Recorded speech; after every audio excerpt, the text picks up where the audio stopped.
What is up, Ravens Nation? This is We Bleed Purple podcast.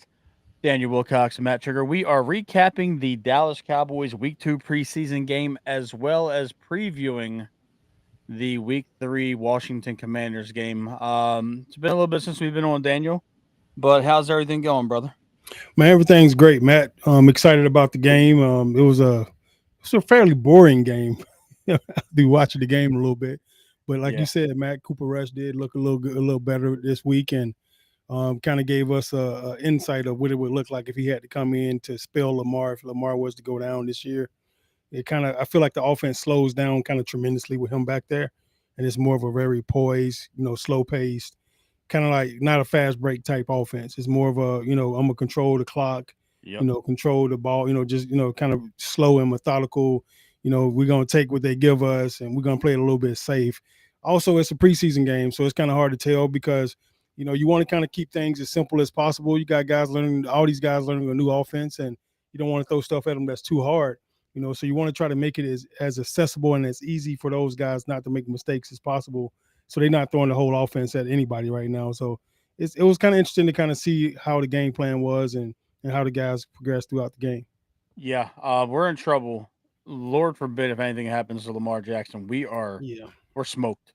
It's not even it's not even a thought in my mind that we're in trouble because yeah, the fall off will be steep, and then teams will be putting 9 and 10 in the box against Derrick Henry. So let's just pray that all goes well, all's well that ends well this year. LeJounte Wester had a little bit of a up and down game. He would look good returning again. Dropped a couple balls late in the game at wide receiver. So I'm not really worried about that. I don't think he's really going to be involved in the offense as a wide receiver that much this year. Um, Devontae Walker in the first half had 6 catches for 62 yards. So I think yeah. he looked pretty good. He Because did. last week they didn't throw the ball to him at all. So I think they kind of overcompensated and threw the ball to him a bunch in the first few drives to kind of get him rolling. Because to be honest, I think he could probably have a decent role in this offense this year as the wide receiver four, really. Because who knows how you know our wide receivers always get banged up for some reason, and Yeah, it could be even if it's a game or two where you don't have Zay or you don't have Bateman or you don't have D Hop, he's more than adequate to stand there and take those targets. I like the fact that they held uh Keaton Mitchell out this week. Uh, that was a very fortunate thing because he got banged up in practice and from the first preseason game. We know he's going to make the team, so there's really no reason for us to play him at this point, yeah, even this coming week. And um, I like the running backs that we had in there, so I don't think Ali's making this team. He seems like he's the least explosive out of the bunch. I think if they were going to keep 4 running backs, you keep Miles Gaskin or Darnell Johnson before you keep Rasheen Ali. I mean, I know Ali is a draft pick and he's on a rookie contract, but he's just not as good as those other guys. yeah. He does display some quickness and some shiftiness every now and then, but I just don't see the explosiveness there either. As well, I agree with you on that, Matt. I think if I was to have to cut somebody, I would probably cut 26 as well. As of right now, I mean, you never know what happens the next couple of weeks. He's still kind of getting settled down. I remember me being a rookie in the league, and I was nervous, and I didn't play up to my potential. The first couple of weeks out there, and then I got better almost every single week. So hopefully, he can settle down a little bit and start to show exactly what we thought he was, and the reason why we drafted him. This team doesn't miss very often, so I would think he got something there. He actually has something there that we haven't seen yet. Yeah, it it sucks because you know you want to see the kid do well, but now they're to the point where they're bringing in guys that have been well traveled throughout the league, and they don't. They're probably gonna leapfrog him in terms of making the roster.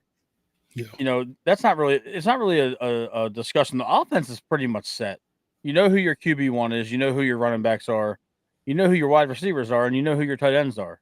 Now, I'm just wondering what they're going to do with that third tight end spot because Isaiah likely is set to miss and a pretty good portion of the first part of the season. He might not be back until Halloween, if not a little bit later than that. Yeah. Because I never believed John Harbaugh. I know that you hate when I say that, but when it comes to injuries, John Harbaugh is coach speak 101. He'll give you an answer without giving you an answer, and it's going to be a word salad in the process. Yeah. I mean, that's what you got to do in this league. You got to kind of keep everything kind of hush hush and don't give the opponent anything to be one up on you. So if I could act like Isaiah's coming back every single day, I probably would if I was Harbaugh myself.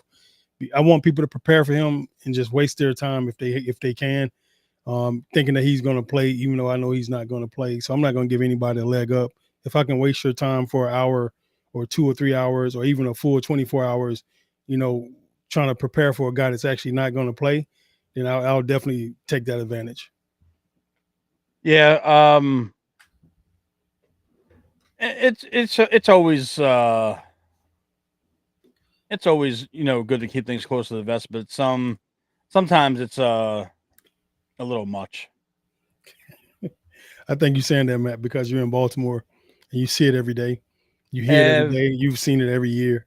You're kind of over it, but it's all strategy. Everything that he does is strategy, and he's not the only coach in the league doing it. Almost every single coach across the board is doing the exact same thing. So they're going to try to hide and make you waste as much time as possible. And then once the game comes, you're preparing. Oh, he's not even dressed today. Dang, wasted a whole 2-3 hours on that guy. So it's like anything I can do to try to get my team in better position than yours. I'm going to do that. So I can't be mad at him. Yeah. So I wanted to kind of switch gears a little bit to the defense and particularly the secondary. We got some dogs out there. Yeah, they look good, man. I'm not gonna lie. It's gonna it's gonna be a little bit of a tough decision to make when it comes to safety and that last corner spot because with the metrics from Pro Football Focus, TJ Tampa was the worst cornerback in week 2 of preseason. Again, it's preseason, but he had the worst metrics of everybody in the league. And now you're looking at this safety position where Sanusi Kane, Bo Braid, Ruben Lowry are all competing for what seems to be that third and final safety or that final safety spot. I'm not a Sanusi Kane guy, Wilcox. I really don't like him a whole lot. He's not my favorite guy out there on the field, but I do believe that Lowry could potentially make the team. He's a playmaker. He's been making a lot of plays. He's around the ball constantly. And I just don't feel like Sanusi Kane is up to that level right now. Yeah.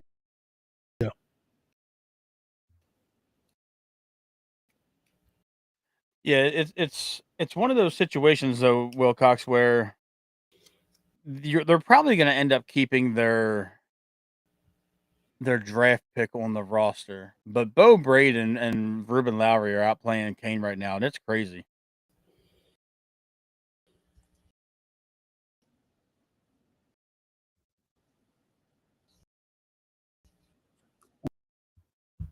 Was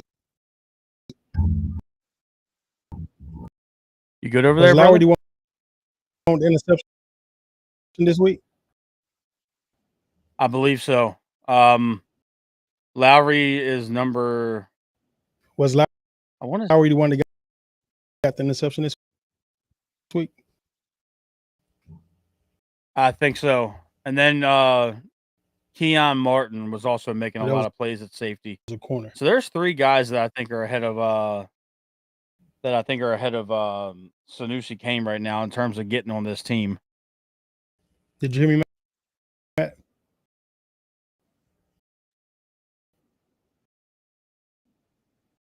Yeah, I can hear you a little bit. You're lagging though.